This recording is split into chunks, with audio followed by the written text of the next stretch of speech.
இங்கே சிறப்பு விருந்தினராக வந்திருந்து இந்த விழாவினை கௌரவிக்க இருக்கின்ற துறைமுக சபை செக்ரட்டரி திரு மோகன் அவர்களே, இந்த நிகழ்ச்சிக்கு முதுகெலும்பாக இருந்து இந்த நிகழ்ச்சியினை செவ்வனையை நடத்தி வருகின்ற கலைமாமணி சேயோன் அவர்களே, அவரோடு துணை நிற்கின்ற திருவாளர் ஐயாசாமி அவர்களே, என்னுடைய அருமை நண்பர் மனோன்மணிய பல்கலைக்கழக பேராசிரியர் முனைவர் அழகேசன் அவர்களே, அறிவுக்களஞ்சியம் பெற்ற விருது பெற்ற ஆசிரியர் மதிப்புக்குரிய ஐயா செல்லையா அவர்களே, இவ்விழாவிற்கு நடுவர்களாக புரிந்து சேவையாற்றிய நடுவர் பெருமக்களே, பேராசிரியர் பெருமக்களே, பல்வேறு கல்லூரிகளை சார்ந்த மாணவ மாணவியர்களே, உங்கள் அனைவருக்கும் என்னுடைய மதிய வணக்கத்தை தெரிவித்துக் கொள்கிறேன். வசந்த் டிவியை பார்த்தோம்னா ஒரு அருமையான பாடல் வரும். நிறைய பேர் அந்த டிவியை பார்ப்பதில்லை. காலையில 4:30 மணிக்கு இந்தியா இந்தியா எங்கள் தேசம் இந்தியான்னு ஒரு பாட்டு, அருமையான பாட்டு. சோ நம்முடைய நாட்டினுடைய செழிப்பை, வளத்தை எல்லாம் சுட்டிக்காட்டுகின்ற, பண்பாட்டை சுட்டிக்காட்டுகின்ற ஒரு அருமையான பாடல். இதை பற்றி நான் கொஞ்சம் ஆய்ந்த பொழுது, பழைய காலத்துல ஒரு இந்திய பெருநாடு, எவ்வளவோ வளமிக்க நாடு. ஆனா இன்னைக்கு கொஞ்சம் சிந்திச்சோம்னா அரசியல் ஆதாயமாக்கப்பட்டு, ஆன்மீக விலை பேசப்பட்டு, பொருந்தாத பொருளாதார கொள்கைகள் புகுத்தப்பட்டு, ஏழைகள் ஏய்க்கப்பட்டு இருக்கின்ற ஒரு இந்திய நாட்டை நாம் பார்க்கிறோம். எல்லாரும் சொல்லுவாங்க இந்தியாவில் தான் இளைஞர்கள் அதிகம். நான் புள்ளி விவரத்தோடு அடிக்கடி சொல்வது, உண்மையிலேயே இந்தியாவில் தான் இளைஞர்கள் அதிகம்.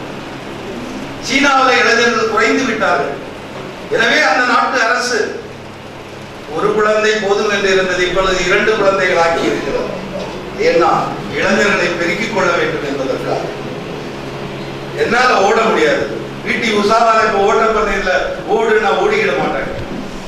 உங்களால் முடியும். நம்முடைய அப்துல் கலாம் அவர்கள் கூட சொல்லுகின்ற பொழுது, நம்ம நாட்டினுடைய பிரச்சனையே நம்முடைய மக்கள் தொகை தான். இந்த மக்கள் தொகையை மனித வளமாக மாற்றுகின்ற பொழுது நம்ம நாடு எங்கேயோ விவேகானந்தர் சொன்னார் 100 இளைஞர் கொடுக்கணும் சொன்னார். ஆனா இங்க கோடி கோடியா இளைஞர்கள் இருக்கிறார்கள். அவர்களுடைய அந்த வளத்தை, மனித வளத்தை நாம் பயன்படுத்துகின்ற பொழுது நாடு எங்கேயோ போய்விடும். இதை மனதில் கொண்டு என்னவோ இந்த மயிலை திருவள்ளுவர் சங்கத்தை சார்ந்த கலைமாமணி அவர்கள் உங்களிடையே இருக்கின்ற, உங்களிடையே மறைந்து கிடக்கின்ற படைப்பாற்றல்களை எல்லாம் வெளிக்கொணர்ந்து, இன்னைக்கு பார்த்தோம்னா எல்லா குழந்தைகளுக்கெல்லாம் படின்னு தான் சொல்லுவாங்க. மற்ற போற உடனே பிசிக்ஸ் டியூஷன், கெமிஸ்ட்ரி டியூஷன் அப்படிதான் அனுப்புவாங்களே தவிர, இப்படி ஒரு ஒருங்கிணைந்த ஆளுமையை வளர்க்கின்ற ஒரு களத்தை கொடுப்பதில்லை. அந்த களத்தை, அதை கருத்தில் கொண்டுதான் இந்த அறிவுக்களஞ்சியம் நிகழ்ச்சி மூலம் இங்கே நம்ம சேயோன் சார் அவர்களும் ஐயாசாமி அவர்களும் இதை செய்திருக்கிறார்கள். இந்த நிகழ்ச்சிக்கு எங்களுடைய கல்லூரி தலைவர் ஒரு பெரிய நிறைய பேர் கேள்விப்பட்டிருக்கீங்க. சமயம், ஜாதி எல்லாவற்றுக்கும் மாறுபட்டு கல்வியை வியாபாரமாக்கப்படக்கூடாது என்ற ஒரே கருத்தில் எத்தனையோ இன்னல்களுக்கு இடையே இந்த கல்வி ஸ்தாபனங்களை சீரோடும் சிறப்போடும் நடத்தி கொண்டிருக்கிறார். எங்களெல்லாம் வாழ வைத்து அவையத்துக்கு முந்தியிருக்க செய்து எங்களுடைய மாணவ மாணவியர்களுக்கெல்லாம் ஒரு ரோல் மாடலாக விளங்கி கொண்டிருக்கிறார்கள். அன்னார்கள் அவர்களுடைய பல்வேறு பணிகளுக்கிடையே இங்கே வந்து இந்த விழாவினை சிறப்பித்து சூரியனாய் ஜொலித்துக் கொண்டிருக்கிறார்கள். அவர்களை அனைவர் சார்பாகவும்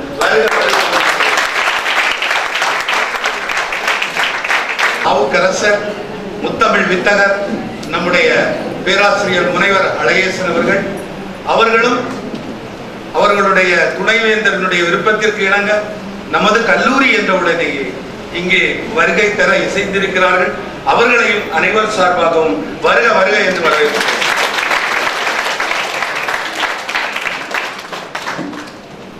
அடுத்து நம்முடைய துறைமுக சபையினுடைய செயலர் அவர் இந்த நிகழ்ச்சியினுடைய ஆரம்ப விழாவிலே ஒரு அருமையான உரையை ஆற்றி கொண்டு சென்றார்கள்.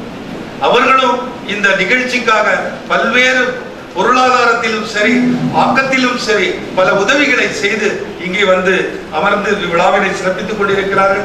அவர்களை அனைவர் சார்பாக வருகிறார். எங்க ஒரு ஆசிரியர், எங்களுடைய ஒரு ஆசிரியர் வெரி ஆக்டிவ், ஒரு எப்பவுமே தேனி மாதிரி இருப்பார். அவர் போயிட்டு இருக்கும்போது சேம் சார்ட்ட சொன்னேன், சிங்கத்தை கூட்டிட்டு போங்க, சிங்கம் எல்லாம் பார்த்துக்கணும்னு சொன்னேன். அவர் சேம் சார் சொல்லியிருக்காரு எங்க ஆசிரியர்கிட்ட யார் எது சொன்னாலும் என்கிட்ட சொல்லிடுவாங்க, சார் நீங்க என்ன சிங்கம் நீங்க. அவர் சொன்னாரு நானே ஒரு சிங்கம், சிங்கத்துக்கு இன்னொரு சிங்கம் துணையா அப்படின்னு சொன்னாரு. சோ இந்த சேம் சார் நான் ஒரு சுறுசுறுப்பை பார்த்தேன். நாங்க எங்களுக்கு டைரக்ட் பண்ணாங்க, எங்களுடைய ஆசிரியர் பெருமக்கள், எங்களுடைய மாணவ மாணவிகள், அலுவலக நண்பர்கள் எல்லாம் சேர்ந்து நாங்க ஒண்ணு போல இதை செய்து முடிச்சோம். ஆனா இதற்கெல்லாம் ஆணிவே இந்த சேயோன் சார், அவரோடு வந்திருக்கின்ற ஐயாசாமி சார், அடுத்து அவருக்கு கூட இன்னும் சில உதவியாளர்கள் வந்திருக்கிறார்கள். அவர்களையும் வருக வருக என்று அனைவர் சார்பாக வரவேற்கிறேன். இந்த விழாவினுடைய முக்கிய அம்சம் அறிவுக்கலைஞர் விருது பெற்ற ஐயாசாமி சார் சொன்னார், எந்த ஒரு இதுவும் இல்லாம ஐயாவுக்கு நாங்க கொடுத்தோம் அப்படின்னு சொன்னாரு. அப்படிப்பட்ட ஒரு சிறந்த மாமேதை வந்திருக்கிறார்கள் செல்லையா சார் அவர்கள். அவர்களையும் அனைவர் சார்பாக வருகிறார்கள். அடுத்து பாத்தீங்கன்னா உங்களுக்கு பல பேர் போட்டிகள் நடத்தப்பட்டன. இந்த போட்டிகளுக்கெல்லாம் ஒரு காய்தல் உவத்தல் அகற்றி ஒரு பொருட்கள் நடுவு நிலைமையில் ஆய்கின்ற நடுவர்கள் தேவைப்பட்டார்கள். அப்படிப்பட்ட நடுவர்கள் ராமச்சந்திரன் சார் உள்ளிட்ட பல்வேறு நடுவர்கள் இங்கே வந்திருக்கிறார்கள். அவர்களையும் வருக வருகின்றனர். அது மட்டுமல்லாமல் பல்வேறு கல்லூரியை சார்ந்த பேராசிரியர் பெருமக்கள் இங்கு வந்து சிறப்பித்துக் கொண்டிருக்கிறார்கள். இங்கு பங்கு பெற்ற எங்களுடைய மாணவ மாணவியர்களையும் பிற கல்லூரி மாணவ மாணவிகளையும் அனைவர் சார்பாகவும் வருக வருக என்று வரவேற்று வாய்ப்புக்கு நன்றி கூறிய நன்றி. அன்பு விரும்பிய அருமை நண்பர் கலைமாமணி முனைவர் சேயோன் அவர்களே, திரு எஸ் ஐயாசாமி அவர்களே, திரு மோகன் அவர்களே, அருமை நண்பர் மனோன்மணியம் சுந்தர்நாத் பல்கலைக்கழகத்தினுடைய ஆட்சிக்குழு உறுப்பினர் பேராசிரியர் அழகேசன் அவர்களே, வரவேற்புரையாற்றி அமர்ந்திருக்கின்ற கல்வியியல் கல்லூரியினுடைய முதல்வர் திரு தாமோதரன் அவர்களே, விருது பெற வந்திருக்கின்ற அருமை பெரியவர், என்னுடைய நண்பர், எங்களுடைய ஆசா ராஜசுதா செல்லையா அவர்களே, நடுவ பேராசிரியர்களே, பிற கல்லூரியில் இருந்து வந்திருக்கின்ற பேராசிரியர் பெருமக்களே, அன்பு இளமிய அருமை மாணவ மாணவியர்களே, உங்கள் அனைவருக்கும் முதலிலே என்னுடைய நன்றி கலந்த வணக்கத்தை தெரிவித்துக் கொள்கின்றேன். உங்களுடைய தனித்திறமையை வெளிக்கொணர்கின்ற வகையிலே இங்கே பல்வேறு போட்டிகளை நடத்தியதாக தங்களுடைய வரவேற்புரையிலே திரு முதல்வர் அவர்கள் அருமையாக எடுத்துச் சொன்னார். நான் இந்தியா இவ்வளவுக்கு அப்புறம் இந்தியா நிக்கின்னு சொன்னார், அது என்ன காரணம் என்று எனக்கு இந்தியாவில் இருக்கின்ற ஆன்மீக பலம் தான். இளைஞர்கள் மத்தியிலே இன்றைக்கு நாலேஜை பற்றி கேட்டேன் அவர்கிட்ட, ஐயாசாமிட்ட நாலேஜ் இஸ் பவர்னு கொடுத்துருந்தார். அந்த நாலேஜை கொடுத்துடுறோம். நான் ஒவ்வொரு இளைஞனிடம் தன்னுடைய தன்னம்பிக்கை நாளாக நாளாக தேய்ந்து கொண்டே போய் கொண்டிருப்பதை நாங்கள் கண்கூடாக பார்க்கின்றோம். நம்ம எல்லாரும் எதுக்காக கல்வியிலே மேம்பட வேண்டும் என்று வந்திருக்கிறோம்? கொஞ்சம் யோசனை பண்ணி பாருங்க.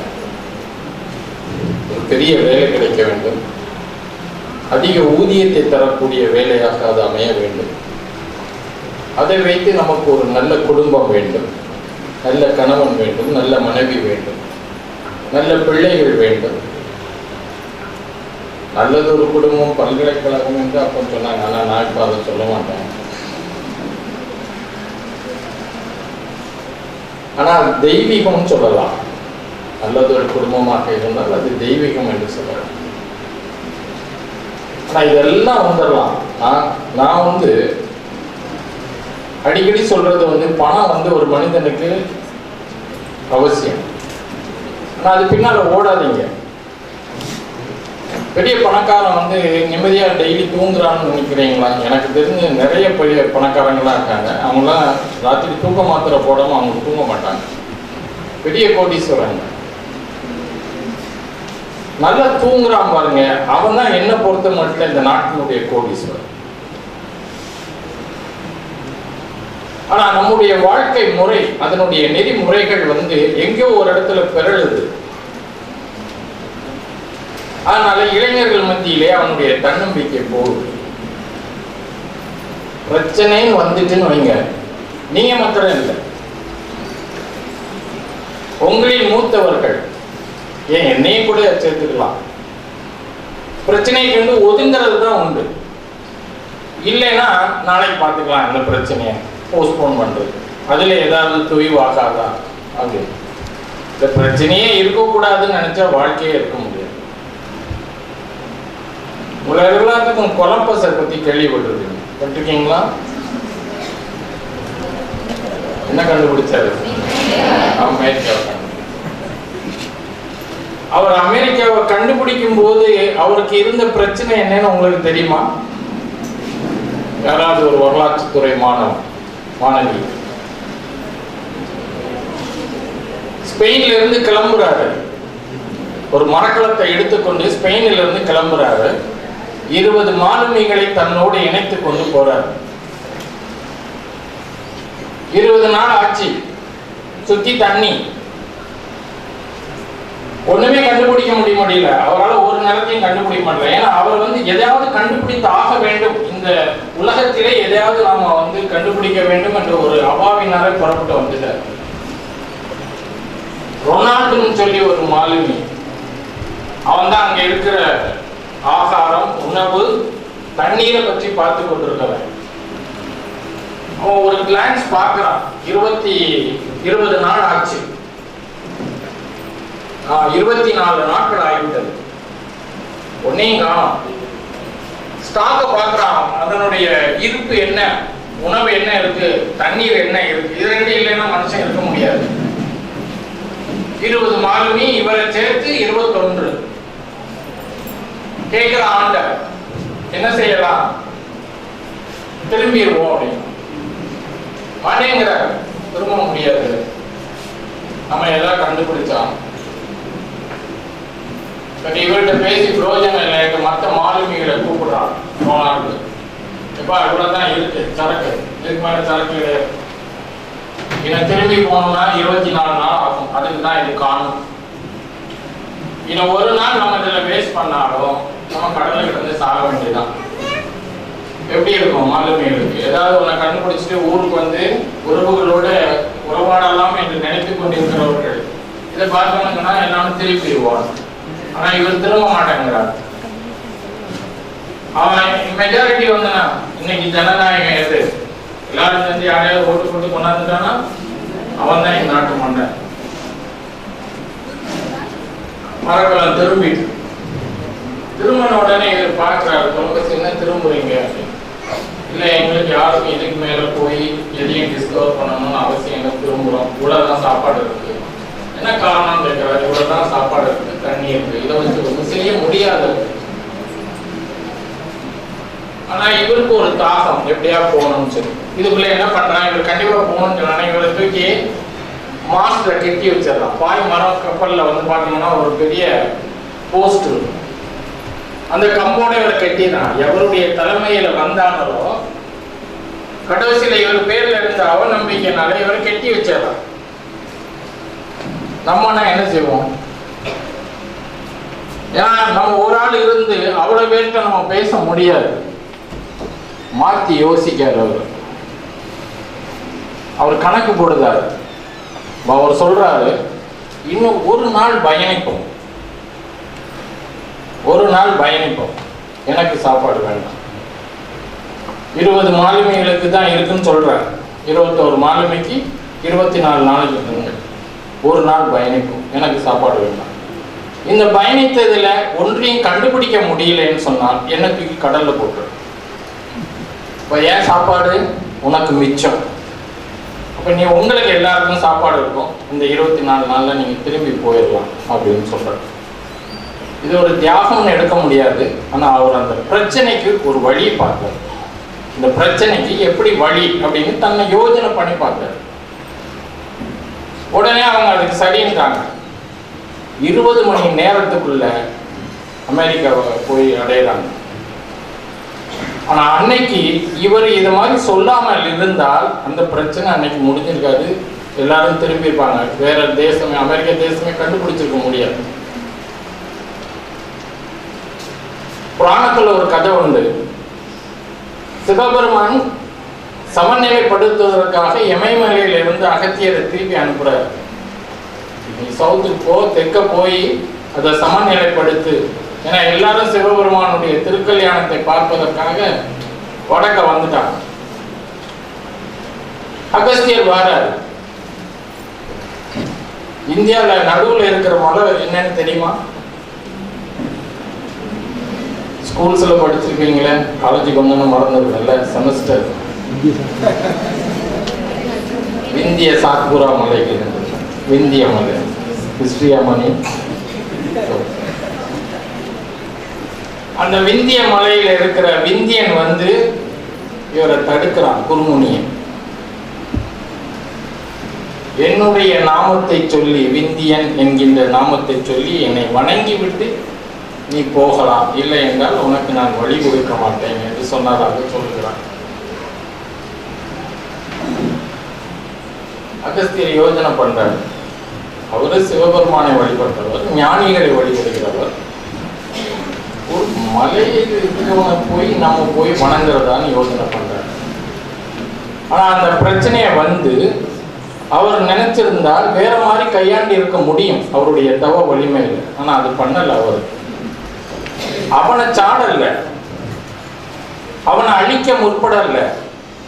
ஆனா அந்த பிரச்சனையை ரொம்ப ஈஸியா சால்வ் பண்றாரு. தன்னுடைய விஸ்வரூபத்தை எடுக்காரு. அகத்தியர் இவ்வளவுதான், குருமுனின்னு தான் சொல்லுவாங்க. அவருடைய பாதத்துக்கு கூட அந்த மலை அளவு இல்லை. ஈஸியா ஒரு காலை வச்சு தாண்டி அவர் போறாரு. உடனே விந்தியன் அவருடைய காலில் விழுந்ததாக சொல்றார். இதெல்லாம் வந்து நான் உங்களுக்கு எதுக்காக சொல்றேன்னு சொன்னா, எந்த ஒரு பிரச்சனை வந்துட்டுன்னு சொன்னா அது ஒரு அதை இப்ப நம்ம நினைக்கிறது என்னன்னா, வாழ்க்கை வந்து ஒரு இன்பமயமாக போக வேண்டும், எப்பவும் ஜாலி. இளைஞர்களுக்கே உரித்தான ஒரு சமாச்சாரம். ஆனா அது அந்த மாதிரி இருக்க முடியாது. பிரச்சனைங்கிறது வாழ்க்கையில இருந்து கொண்டே இருந்தாதான் உங்களுக்கு, நீங்க உங்களுக்கு என்ன கொடுத்தாங்க, வடையும் காஃபியுமா? சார் ஸ்வீட் தரலையா? ஸ்வீட் வந்து ஒரு ஸ்வீட்டுக்கு மேல சாப்பிடுங்க. எக்கனாமிக்ஸ் படிச்சவங்க இருந்திருப்பீங்க. Law of increasing return and law of diminishing return Marshall's theory. ஒருத்தனுக்கு தாகம் என்று சொன்னாலும் அவன் வந்த உடனே ஆரஞ்சு ஜூஸ் கொடுத்தீங்கன்னு சொன்னா ஒரு டம்ளர் குடிப்பான். இன்னொரு டம்ளர் நீட்டிங்கன்னா தன்னை அறியாம எடுத்து குடிப்பான். 3ஆவது டம்ளர் அதே மாதிரி. 5ஆவது டம்ளர் வரும்போது போதும்னு கையாச்சான். அதுக்கு மேல 6ஆவது டம்ளர் தான் போதும் ஐயா அப்படின்னு சொல்லி கோவப்பட்டுருவோம். எதுக்குமே ஒரு அளவு இருக்கு இல்லையா? அதே மாதிரி ஒரு அளவு. நீங்க சந்தோஷத்தை அனுபவித்துக் கொண்டிருந்தீர்கள் என்றால் துயரத்தினுடைய அனுபவம் உங்களுக்கு கிடைச்சிருக்காது. துயரத்தை அனுபவிக்கும் போதுதான் சந்தோஷத்தை நீங்கள் அனுபவிக்க முடியும். பிரச்சனைன்னு வரும்போது அந்த பிரச்சனையை எப்படி எதிர்கொள்வது, அதை எப்படி சமாளிப்பது, அதை ஒரு சவாலாக ஏற்று அதை எந்த மாதிரியான தீர்வு காண்பது என்பதை நீங்கள் யோசிக்க வேண்டும். இது நான் சொல்றது வந்து கதையாக சொல்லிட்டு போறேன்.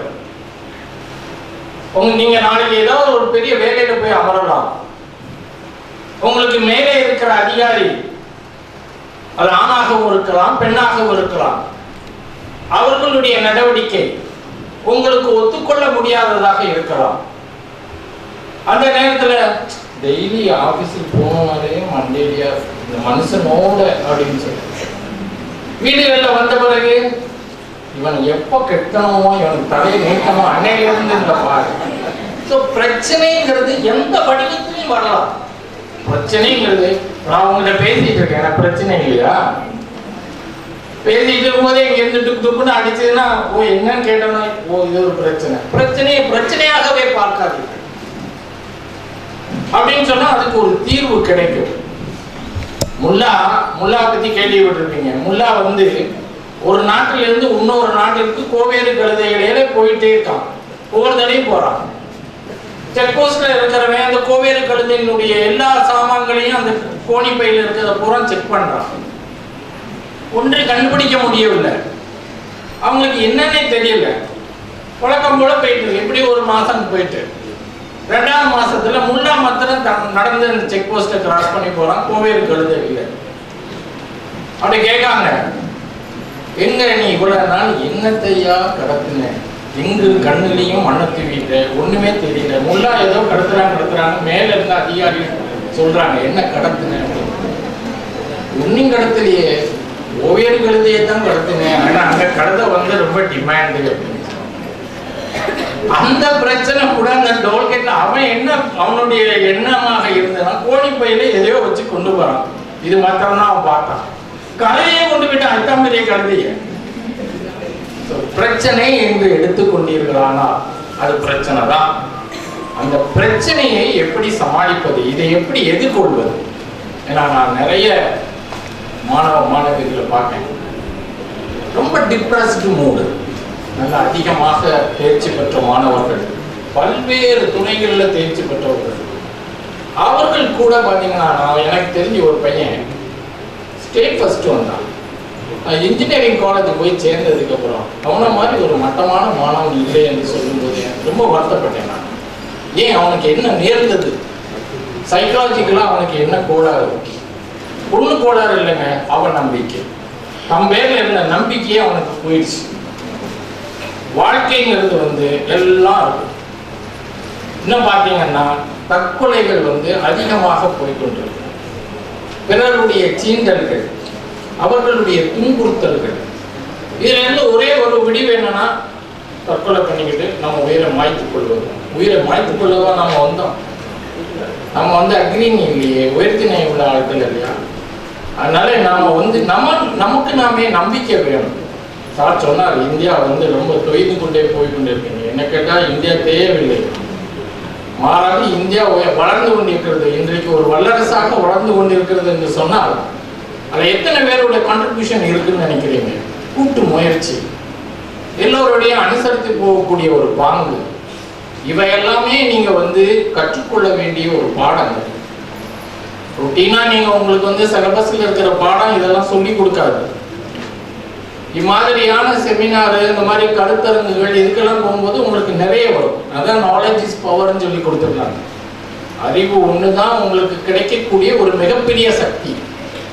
அந்த சக்தியை வைத்து நீங்கள் உங்கள் முன்னால் இருக்கின்ற சவால்களை எதிர்கொள்ளலாம் என்கின்ற ஒரு செய்தியினை மட்டும் இந்த இடத்திலே பதிவு செய்து கொண்டு இதெல்லாரும் பொறுமையுடன் செய்யும் எடுக்க உங்கள் அத்தனை பேருக்கும் என்னுடைய நெஞ்சான நன்றியை புலப்படுத்தி அனைவரும். இப்படி 10 போட்டிகள் வச்சிருக்கோம். இந்த போட்டிகளுடைய பர்பஸே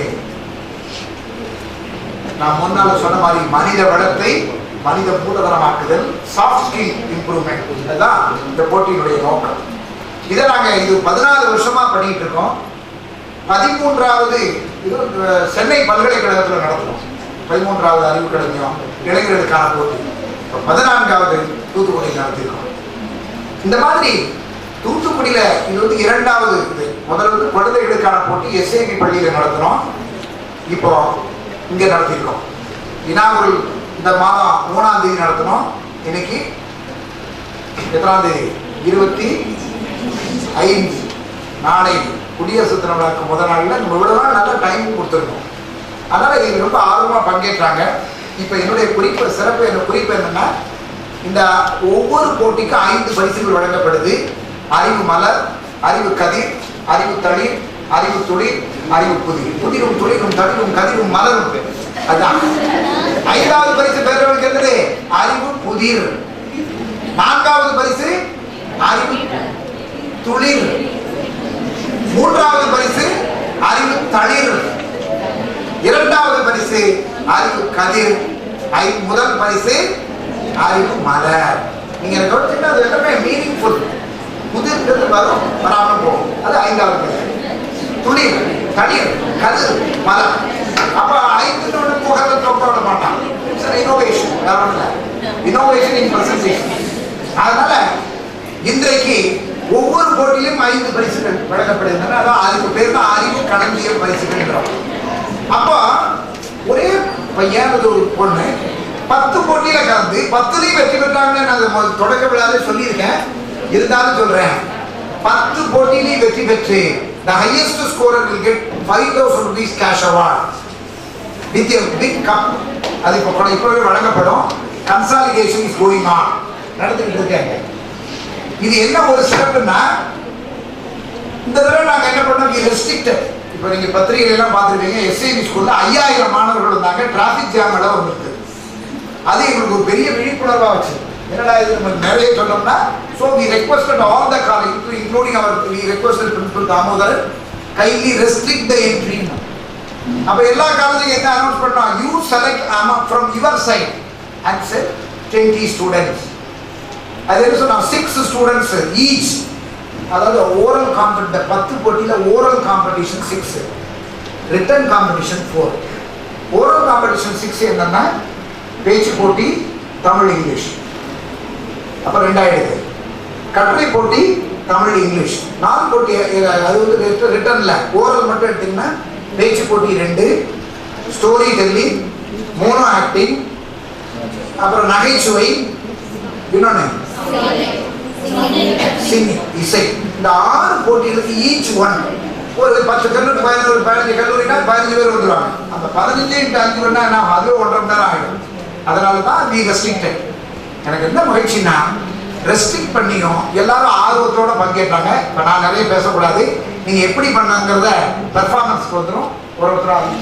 அதனால பங்கேற்ற அனைத்து மாணவ செல்வங்களுக்கு ஒரு நெஞ்சார்ந்த பாராட்டுகள், வாழ்த்துக்கள். அதுல வந்து இங்க 50 பரிசுகள் காத்திருக்கின்றன. அது மட்டுமல்ல, இந்த நடுவர்கள் 20 பேர் இருந்து இதை சிறப்பாக நடத்தி கொடுத்திருக்காங்க. அந்த நடுவர்களுக்கும் இங்கே பரிசுகள் வழங்கப்படும், சான்றிதழ் வழங்கப்படும். இதுல 50 பேருக்கு மட்டும்தானா? பங்கெடுத்தவர்கள் கூட இல்ல, பங்கெடுத்தவர்கள் 150க்கு மேல. அந்த 150 பேருக்கும் பங்கேற்பு சான்றிதழ் வழங்கப்படும். சார், இவங்கெல்லாம் இவ்வளவு நல்ல நடக்கணும், நாங்க எவ்வளவு பேர் துணை செஞ்சிருக்கோம், உதவி செஞ்சிருக்கோம், வாலண்டியர்ஸ் ஹெல்ப் பண்ணிருக்கோமே, எங்களை அங்கோடு விட்டுருவீங்களா அப்படின்னு நினைக்காதீங்க. உங்களுக்கு சான்றிதழ் வழங்கப்படும். அதே போன்று நடுவர்களுக்கும் அந்த சான்றிதழ் வழங்கப்படும். Good morning, ladies and gentlemen and honorable judges. The topic assigned to me is V.O. Chidambaram Pillai, the symbol of dedication. The price of success is hard work, dedication to the job at hand, and the determination whether we win or lose. We have applied the best of ourselves to the task at hand, and V.O. Chidambaram Pillai is no exception to this. Truly, he can be called a symbol of dedication, for he has dedicated his whole life for the development of the nation and the society as well. I would like to present before you the 4 aspects of V.O.'s dedication: his national dedication, social dedication, personal dedication, and literary dedication. V.O.'s dedications to the nation are tremendous. Inspired by Ramakrishnananda to do something to the nation, V.O.C. decided to dedicate himself for the Indian independence movement. The moment when anybody utters V.O. Chidambaram Pillai's name, immediately comes to mind is the first shipping company started by an Indian through the Swadeshi Steam Navigation Company in the interest of the nation economy, and that too against British rule. And hence he can rightly be called as Kapaludi Tamilan, which translates to English as the Tamil helmsman. In spite of the many pressures given by the British India Steam Navigation Company, V.O.C. vowed before starting his company, I will come back with steamships, or else I will perish in the sea. As he vowed, he came back with 2 steamships, SS Galileo and SS Lavo, and it proved to be a stiff competition to the British India Steam Navigation Company, and no one can deny this. V.O.C.'s role in making common men aware of the faulty British government is praiseworthy. On 23rd February 1908, he delivered a speech at Tuticorin, which encouraged the coral mill workers to protest against their low wages and harsh working conditions. 4 days later, the members of the coral mill went on strike. V.O. Chidambaram Pillai and Subramania Siva were the leading members of the strike. Chidambaram Pillai ensured that the strike was widely publicized and gained popular support. Was he succeeded in his attempt? Yes, indeed. The management agreed to fulfill the workers' demands. And what was the outcome of the strike? It encouraged the workers of even the other European companies who also gained good wages and better treatment from their management. Wasn't Chidambaram Pillai's role in all these aspects noteworthy? Yes, indeed. Sri Aurobindo appreciated the unequal skill and courage with which the fight was conducted in his Vande Mataram daily on 13/3/1908. After that, the British manipulated the situation and arrested him on charges of sedition. As a result, he and Subramania Siva were arrested on charges of sedition and was confined in the central prison Coimbatore, where he had been treated very cruelly. As historian and Tamil scholar Padmanabhan writes, he was yoked to the oil press like an animal and made to work it in the cruel hot sun. And hence he can rightly be called as Chekvilitha Chemman, which translates as a great man who pulled oil press in the jail for the sake of his people. Actor Shivaji Ganeshan's role in the film Kappalottiya Tamilan reflects that agony and pain. Actor Shivaji Ganeshan once recollected, on seeing the film, I cried, not because my performance was moving, but because it hit me with new impact, the sacrifice which VOC and others had shown for the nation. Yes, he is a true nationalist, a man adorned by public and famous is ready to remain in jail where he had been cruelly treated rather than leaving his friends and fellow workers behind the bars. Yes, he can be called a true nationalist. Nationalism